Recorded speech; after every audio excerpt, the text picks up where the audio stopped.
You're on. Hey everyone, happy Thursday. So glad you could join me here on TNN, Tana's News Network, where I'm going to give it to you straight, real, and without any shenanigans. So glad you could join us. I am so happy that you're spending some time with me. We've got a lot to cover because I wasn't here last week, and I do apologize. I had an event that I needed to go to, and I wanted to go to.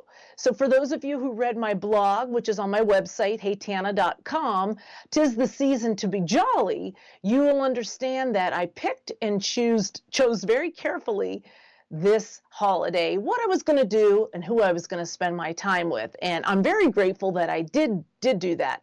So I hope you all had a great Christmas, a happy Hanukkah, whatever you celebrate. I hope you had a great time with your loved ones, your family, whether they came in or you went and visited them. Hopefully you were able to be with the people that you love the most. I unfortunately was only able to be with my immediate family. I would have loved to have been with my mother and my father and my favorite aunt and my sisters and my brother.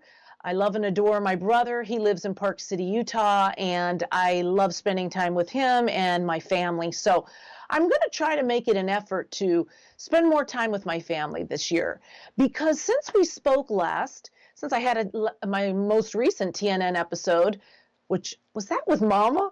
I think that was with was that with Mama? I can't remember. I'll have to ask Paul. Paul's with me. John's with me. They're here helping me out, so they can help recollect my memory. I'm trying to think of, I can't recall, but I think, no, I wasn't. Last show was with Mama. Anyways, she had a great time. She loved you guys. I have to apologize to Randall. She didn't understand what the squirrel comment meant, so it's all good. But we had a wonderful time. But since I was with her, I've had numerous people, not immediately in my life, but in my MAGA family, die. And it's so strange that a gentleman, his name is Richard Fanning from Montana. He and I have been communicating online since the day Trump came down the escalator. And I got a notification that he was going in for surgery. And everybody said, say prayers. And so I said a prayer for him, and I never really knew what he was going in for. And then my phone dinged the other day, and I asked my son to see what it was, and he said, apparently he died. And that's just horrible, because he was a young man in his 50s, I believe. So life is fragile. And then I got word that a gentleman that I worked with on the Trump campaign, Jeffrey Osanka, he passed, and he was young. And I didn't hear what he passed of, but so life is fragile, life is short, and our tomorrows aren't promised. So when I'd seen and heard that, it made me realize that I want to make sure that I'm spending time with the people that I want to spend time with and that mean the most to me. And I hope that I can encourage you all to do the same. As in every show that I have, I want to make sure that you guys do a few things. One, you like the page. Two, you share the page. Follow me, share the page, share the video, so that we can get this moving around. And I'm going to tell you why. I guess I'll tell you why right now. There's power in numbers. And I do a lot of radio shows, and I tell people when they say, Tana, how can I get my message out there? How can I get my product out there? How can I get my business more known?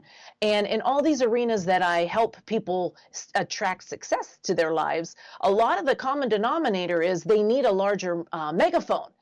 And they don't have a platform to be on TV or to be on radio. And that is a great gift that I know that I've been given, and I do appreciate that, and I don't take that for granted. But if you don't have a platform like I do to be on TV or to be on radio where you can promote your business or yourself, if you're like me, yourself is your brand and your business, then it's a little more difficult. So what I always say is get your friends or your army, whatever you want to call it, to get behind your message and to push that message out. And a perfect example of this is I had written an article for the Des Moines Register calling, it was stated, the America's biggest threat is within. And I was talking about my experience being on all of these networks from the beginning till now, supporting the president, encouraging the president's agenda, talking about how great this man has been for me and my family, what he's done for me, what he's done for the country. And people just don't understand it, and they can't wrap their head around it, and they think I'm brainwashed. But we'll put that aside for a moment. Right now, what I want to talk about is, so I did this article just saying enough is enough. And the American people aren't stupid. And we realize that the media hates this man. And if you're like me and you love this man, but you don't know the man like I do, you're fired up and you're irritated and you're angry about it. Well, imagine if you're me, who I've seen firsthand what he can do for you. I've seen firsthand what he's done for me. I've seen how touching him, it's the Midas touch. My business blew up in a good way. And I've just seen the effect of President Trump. And so I am a big supporter. And I wrote this article just saying, guess what? The MAGA movement is on to you. And we are not the silent majority. And as a matter of fact, we are the unsilent majority because we're not keeping our mouths shut anymore. And so I wrote this article just more or less calling them out, saying, you're not journalists, you're activists. Let's just cut through the chase. Let's just say it like it is. You all hate this man and you're doing everything in your power to destroy him. So I put it out there. Well, because I have a wonderful following and I've got a great army of wonderful people, amazing patriots behind me, they pushed my article, obviously. Sorry, little itchy sweater. And they pushed my article out, and next thing you know, it got picked up by the Des Moines Register, which shocked me because they gave us a very, very hard time here in the beginning with President Trump. And when he was a candidate, they wouldn't cover him fairly. They wouldn't, there was just bad blood. And I'm not to say that the Trump campaign didn't, I wouldn't say encourage it, but I said, let's just make friends, because at the end of the day, we need this newspaper to report on Donald Trump, and we need readers to read good. So let's make amends and let's be friends and let's just bury this grudge. Well, I wasn't making the decisions, and so we didn't, and therefore the Des Moines Register hated us and we hated them. Well, I'm glad to say that I hopefully was a peacemaker in patching that relationship back up, because I am a very respectful person and people in our state know me very well and they respect me. They might not like me, but I'm squeaky clean. I don't have a record. I live a very good life. I've got upstanding children. I've got a husband who's an upstanding citizen. He's very well known, very well liked. And the Register picked up the story, and the story went wild, because I more or less called them all out. And I just said, you're not doing your job well, because you all can't hide your hatred for this man. And therefore, RealClear Politics picked it up. And that's a big deal. And then I had it was about maybe 12 o'clock. I was getting ready to go to a client's, and I got a text from somebody very political. And he said, Tana, your article is one of the top reads within the last 24 hours. And that's a huge deal on RealClear Politics. So when I share this story, not to brag or boast and say, oh, aren't I an amazing writer? I'll do that when y'all get my new book. But for this, it really made me realize that the power in numbers, the power in calling out the media propaganda, just like Dane said right now. And y'all know on this show, pipe in. I want to hear what you have to say. John and Paul are giving me your messages, which is so great, and I love seeing that. So I reached out to somebody that Dane knows very well out in California.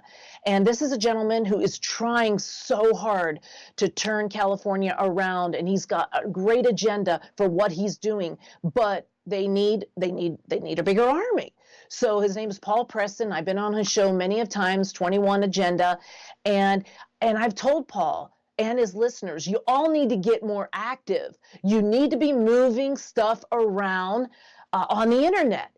Get behind the stories that you like, get behind people like me, and push the agenda, because the more people that see it, the more unsilent we are. And so whether that's a business, whether that's a product, whether that is an amazing president who is doing so much for you and for me, it works. And that was a perfect example of how it went from me to the Des Moines Register to RealClear Politics to every single one of you that read it. And now it's a top read. And that's a big deal because there's a lot of people who've got amazing books out there right now. And so I was proud of that.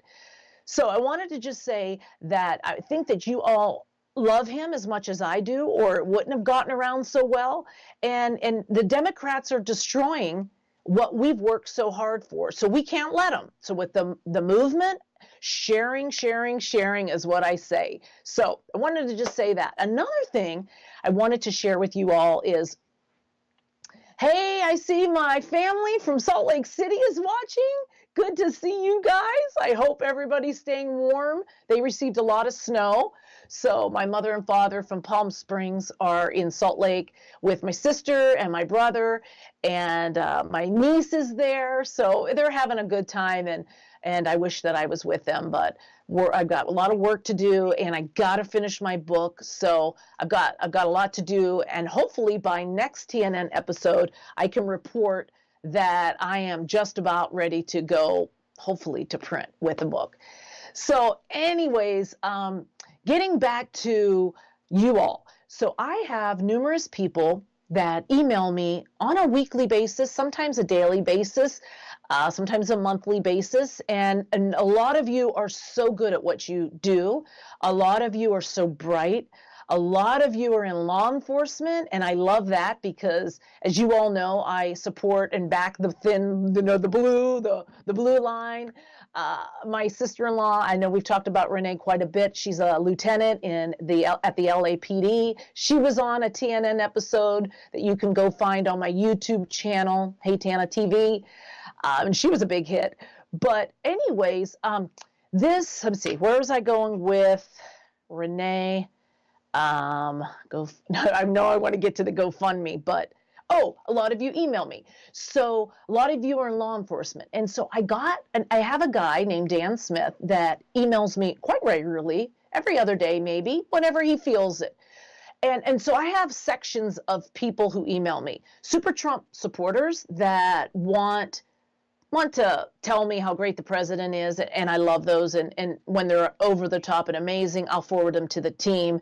But President Trump doesn't see a lot of those. What he sees are the ones that you all literally mail to Pennsylvania Avenue, and then they get sorted by the White House staff, and they get to him months later, but he does read those, and then he'll write back. Just like my friend Mike Meredith. Mike had a severe brain injury. He writes and emails me all the time, and he has received numerous letters from the president because he's been persistent. But Dan is someone who's in law enforcement, and he emails me, and I learned very early that Dan was a very smart man with good ideas. And he had this idea that I thought would be amazing. And my aunt from Virginia is watching. Hey, Aunt Lynn, how are you? That's awesome and exciting. Now, she is my father's sister, and I love her two kids, Justin and Alyssa, amazing kids. And, you know, they say the apple doesn't fall too far from the tree. So I love my Aunt Lynn, and her husband, Uncle Clark, are great people. So glad to see you watching. And anyways, so Dan emails me quite regularly, and he has great ideas. And he'll tell me when I should go up against Nancy Pelosi, when she made something all about being a man and the wall is just a man's thing. And Dan was like, Tana, what if somebody said, you know, that's a woman's thing? You know, how that would be if Trump said that, he'd be killed. They would think that was the worst thing he could have ever done. So he tells me, you know, stick up for that. And so he gives me ideas that I don't see or I miss. Well, he had a great idea. I'm sure you all have seen the veteran Brian who set up the GoFundMe page for the wall. I hope you all have seen that. And if you haven't, you got to go check that out. Well, so Brian just decided that he is sick and tired of all this shenanigans with the Democrats won't give us the money for the wall and the government shutdown, and how the media wants to portray that as Trump doing that, when in fact the Democrats have shut down the most of the people who aren't getting paid are Democrats. But Brian just said, we need a wall and we need security. And so Brian put up a page, GoFundMe page, just to say, listen, if every one of you who voted for President Trump would donate $80 to the wall, we'd have the wall paid for. Sounds simple, doesn't it? Well, so Dan emailed me and said, Tana, I donated for the wall for my children for Christmas because they have everything that they need practically. And I just thought it'd be a great gift and they loved it. So I donated in their name for the wall. Well, his great idea to me was, you should reach out to Brian, and I have. I've reached out to Brian and asked him if he'll come and be a guest on TNN show with me. And so hopefully we'll have him on sometime soon in the near future. But Brian put up the page and it has received over $16 million in donations so far. So that was like within a week. I think that was like maybe within 5 days. I don't know the actual amount of time, but it was within a week. $16 million that the Trump movement created for this GoFundMe page. But Dan's idea was that, Tana, if we could donate in the name of Nancy Pelosi or in the name of John McCain or President Obama, then we could have a section of the wall that said was donated in the name of Nancy Pelosi or President Obama. And what a burn that would be. So I didn't want to take it upon myself to just assume that we would do this and just start promoting like, let's do that, because this was all Brian's idea and he's the genius behind this. And so I'm going to reach out to him and say, let's have a section where you can donate in the name of, and let's pick one of the obstructionists, one of the people that's in the way, Chuck Schumer. I mean, the list goes on and on and on. You guys can put in the comments who you want to donate in the name of. But wouldn't that be such a burn to see a 1 mile radius wall that is donated in the name of Nancy Pelosi, like that people like you and me, and Randall says he's donated $20 already so far. Awesome. We can all donate. So if you guys like that idea, give me some love, give me some hearts, give me some likes, and then I will be able to report back to Brian when I do reach him, and we'll tag him in this video and put him up on YouTube as well, just so that he can see it, that I think more people would really like to donate in the name of that, because I just think that would be so great. So I wanted to share that was a great idea that came from a friend of mine, Dan, who emails me quite regularly, and I see him and I read him. And I know that last week or 2 weeks ago when I had Mama on, we had a lot of emails. Like I just saw on my trash can the email list from the emails that had come in from a lot of you. We got to all of them, but I have a whole nother page, and that is somewhere in my briefcase that is not nearby and can't get to it right now. But a lot of you were asking a lot of questions about the holidays, and it looks like Paul is saying we can get Brian, we can get him in the studio. Now, I would love that. So we gotta get Brian with me so I can tell him what the MAGA movement wants. And Schumer would be great, like donated this section of the wall in the name of, I just think it'd be just great. And so I'm glad that you guys like that. And I will definitely hope to keep pushing this agenda to get him on so that I can let him know that there's so many of you that do watch TNN and that do love the show and that do support and love what he's done. And I'm very, very excited about that.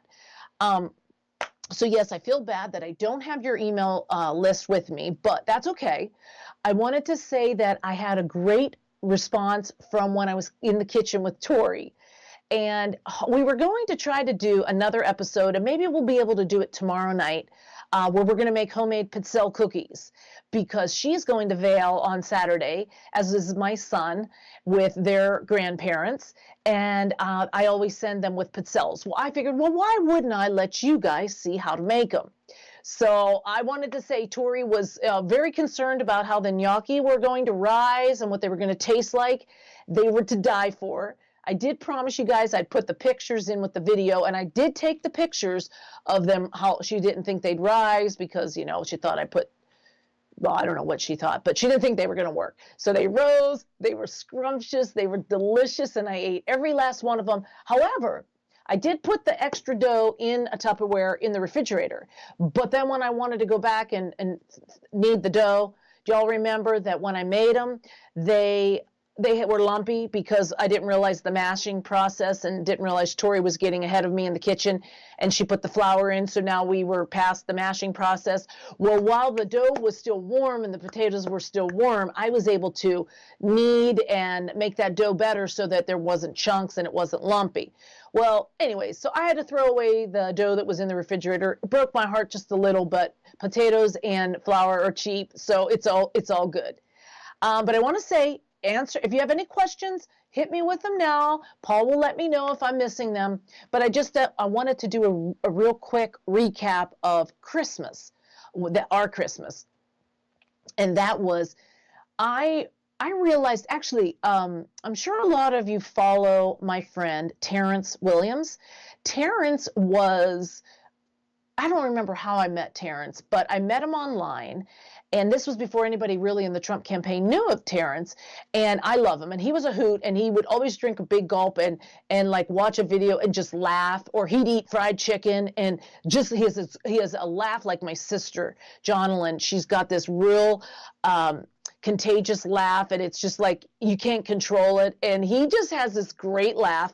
And he'll watch a video of, let's just say, I remember one of them was, and I mean, I don't want to laugh at somebody's misfortune, but when Hillary was exhausted on the campaign trail and she had a little knee buckle, Terrence was watching that, eating, I think, a drumstick or drinking on his big gulp. And he's like, girl, you need to go to bed. That's his saying, girl, go to bed. And anyway, so he's hilarious. And so him and I followed each other, and I would tell people all the time, you got to go like Terrence Williams. He's a hoot and a half. And anyway, so now Laura Trump likes him, and everybody likes Terrence. I mean, I don't know anybody who doesn't like Terrence. And anyway, so Terrence reached out to me, and he was like, girl, you're at the White House. That's so fun. Like, you lucky duck. And I was like, oh, I wish I could brought you, but brought my husband instead. And so anyways, we kept in touch, but recently he made a post that really struck a chord with me. And his post was something to the effect of, so Terrence was a foster child growing up, moved from home to home to home. I think he said, and I don't want to say something I don't know for sure, but yeah, you're right, Sandra. It wasn't because she was tired. I'm trying to be nice here. Exactly. So that's funny. But anyways, so Terrence says that he grew up he had a hard life. Let's just put it that way. And he made a post that really struck a chord with me. And what that post was, he said, having a roof over my head and a warm bed to sleep in is all I really need for Christmas.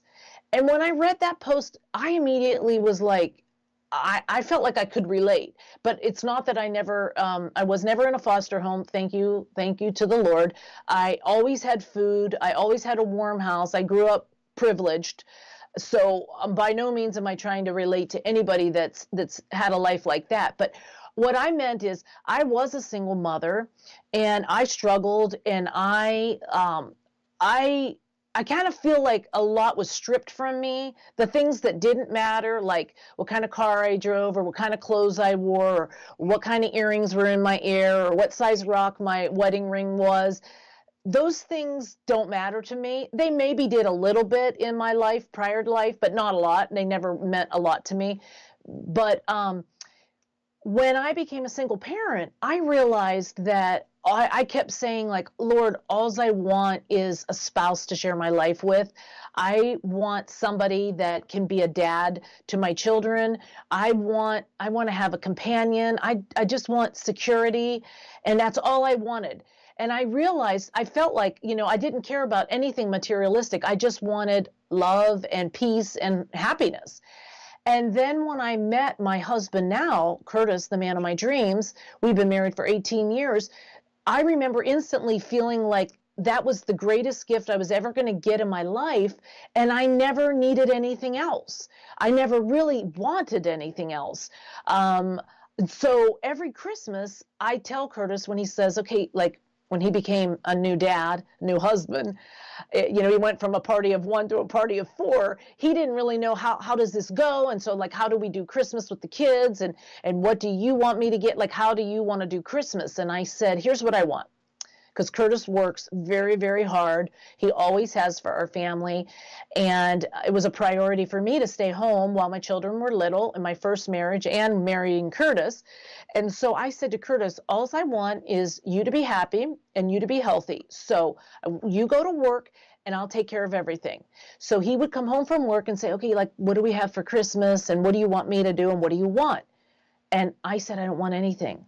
I don't want you to buy me a gift. If you want to fill my stocking, that's great. And he was like, oh my gosh, don't ask a guy to fill a woman's stocking. Don't say you don't want anything. And now you want a stocking. Like, that was a huge task in itself. But I meant like go to Walgreens and get me bath bombs or bath salts. I'm not saying go put diamond earrings in there. And he did. But anyways, all I wanted was Curtis. All I wanted was a family. And that's what I got. And Terrence's post was, having a roof over my head is the only gift that I need. And I thought, wow, I feel the same way. I got my husband. I got my life. I've got my father. I've got my husband. I've got security. I've got food in the refrigerator. I've got my health. My children have their health. What more do we really want? And then you have to take it a step further and realize I've got the love of God. I have got his grace. So when I do mess up or, gossip, when I know that I shouldn't, that I have his grace, I have his forgiveness. When I mess up and know that, I don't know what I do, but let's just say, I'm not perfect. I'm not saying that, but I have his grace when I don't do something that I need to do. I know that I have his grace, and I know that the season, Jesus is the reason for the season. And I always have Christ in my Christmas. And so I tried to realize that I have been given a great platform to be a voice, be a face, and if I can be a positive role model to anyone watching, I'm going to do it. And hopefully, I will pass the test that's put in front of me, and I can be an example to those of you watching. But we are all learning from one another. And just that simple post, I haven't even told Terrence yet. I probably will tag him in this video. But I never told him that little post meant so much to somebody like me who has had so much. But Christmas is not about what was under the tree for me. My children, I tell them, don't buy me anything. I don't want anything. I just want you to be happy. My husband knows that the greatest gift he ever gave me was 18 years ago when he put a ring on it. And so I hope that you all feel the same way. And if I can encourage any of you out there to find a little more, be happy with what you got. And so many people are living a fake, like, I was just chatting with my brother about this today, and he was like, we were talking, and what he said he loves about me is just that I don't need to put a disguise on because I'm a very real, authentic person. And that meant a lot to me because I try to be very real and very authentic. And yes, you can put a disguise on and I can drip myself in gorgeous, glamorous clothing and let you all think that, I'm super rich, but that's not important to me.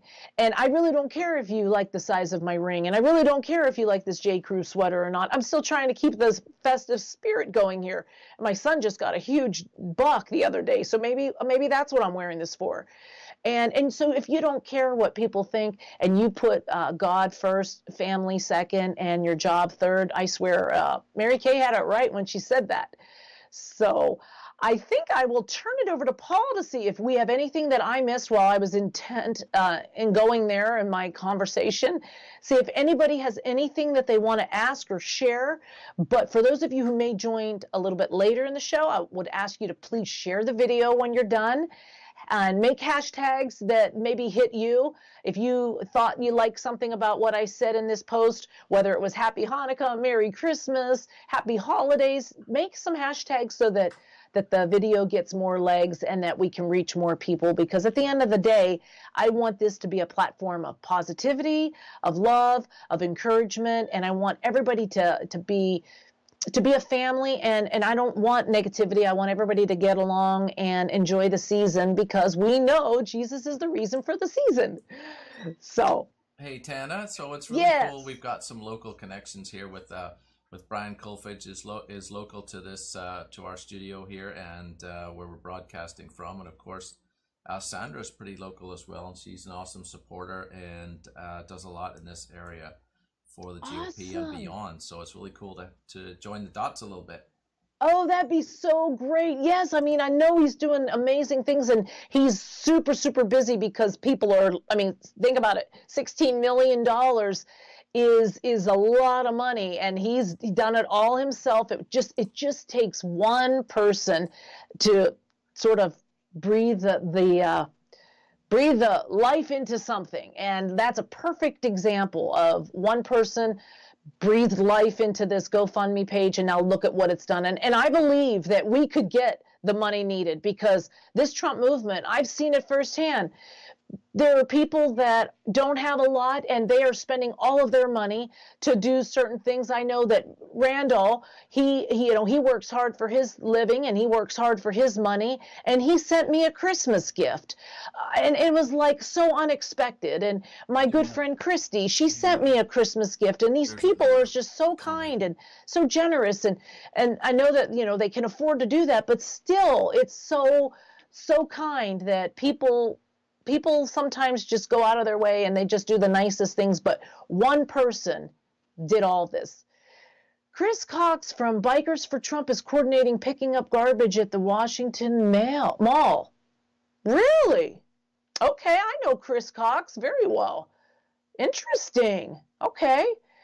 Well, I'll tell you what, I'd love to meet Brian. I messaged him and said, I'd love to have you on the show. And because what I'd love to do is tell President Trump. That's the one part that I left out is so I have access to the president. I don't bother him for things that everybody else is bothering him about. When I go to him, it's usually a home run, a slam dunk, and he takes my calls and he appreciates that and he trusts me and I trust him. So I know if Brian goes, Tana, that's an amazing idea that Dan had for you to give to me. Let's do it. I would then let the president know that, oh, we're going to have this little section saying donate in the name of Nancy Pelosi or blah, blah, blah, blah. He would love that. And that's really what the missing part that I didn't share with you guys all was, is I would definitely let the president know. So that's exciting. Anything else, Paul? yeah, that's it for now. I think it's still everybody's tied up with the holidays and so on. They're looking forward to the New Year's, I reckon. Oh, I'm sure they are. I know I am. So I wish everybody, I mean, when we come back, what are we going to be at? Let's see. What is the date? Be the Next third. Thursday, the 3rd. Okay.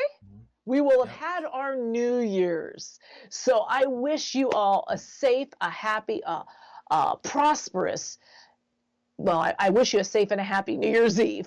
Now for the next year, oh, the blessings are going to come pouring down. I'm a big believer in only speak about the things that you really want. We'll talk about my CD that talks about attracting the life that you want. That's always a really great gift for a first time for the new year. So we'll talk about that next week. But I want to say thank you so much for watching me tonight. I want to thank you all so much for giving me your time. You all know it's your most valuable asset, as I do. And I thank you for that because we are so strong together and we are better together. So until then, until next week, next Thursday, go have an amazing New Year's Eve. Love the ones that you're with. And we will see you hopefully next Thursday. Please share the video and go like my YouTube channel, Hey Tana TV. Thanks, good night, and God bless.